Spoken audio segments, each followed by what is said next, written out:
Баршаңызға сәлем, сіздермен бірге Арайлым. Бүгін сіздерге бөдене жұмыртқасының адам ағзасына қандай пайдасы бар жайлы ақпаратпен бөлісемін. Алдымен қазақ тілді каналға тіркеліп, лайк басып, қолдап кетіңіз. Видеоны соңына дейін көріңіз.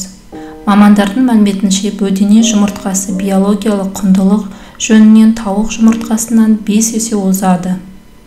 Бөдене құсының 5 жұмыртқасы тауықтың 1 жұмыртқасының салмағымен тең болғанымен, бөдене жұмыртқасының құрамында калий, фосфор тауық жұмыртқасынан қарағанда 5 есе көп, ал темір 4-5 есе, В және де В12 витаминдері 6 есе көп. Сондай-ақ олардың құрамында кальций, мыс, кобальт және де әртүрлі амин қышқылдары тауық жұмыртқасынан қарағанда әлде қайда жоғары. Бөдене жұмыртқасының адам ағзасына тигізетін пайдасы.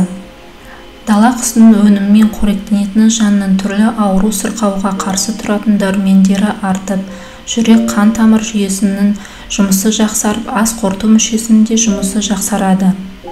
Адам ағзасындағы реакцияны шығарады, жұмыртқаның құрамындағы лекситин қандағы холестеринді төмендетеді. Егер тәулігіне бөдененің 4-5 жұмыртқасын тұрақты түрде тұтынса, ер адамның жыныстық қуаты артады. Жапония мен Қытайда бірнеше ғасырлар бойы бөдененің еті мен жұмыртқасын халық медицинасында пайдаланып келеді. Басылым дерегінше, күншығыс елдерінде мектеп оқушыларының таңғы ас мәзірінде бөдененің 2 жұмыртқасы міндетті түрде енгізіледі. Бұл балалардың бөртпе мен диабеттен құтқарады, сондай-ақ баланың ойлау қабілетін арттырады. Бөдене жұмыртқасы қандай ауруларға ем? Қан аздық анемияға, бас ауруына, демікпе мен туберкулезге. Қан қысымының көтеріліп немесе түсіп кетуін реттейді, суық тию мен тұмауға. Асқазан, шек ауруларына, әсіресе асқазан жарасы мен гастритке дала құсының жұмыртқасы таптырмас ем.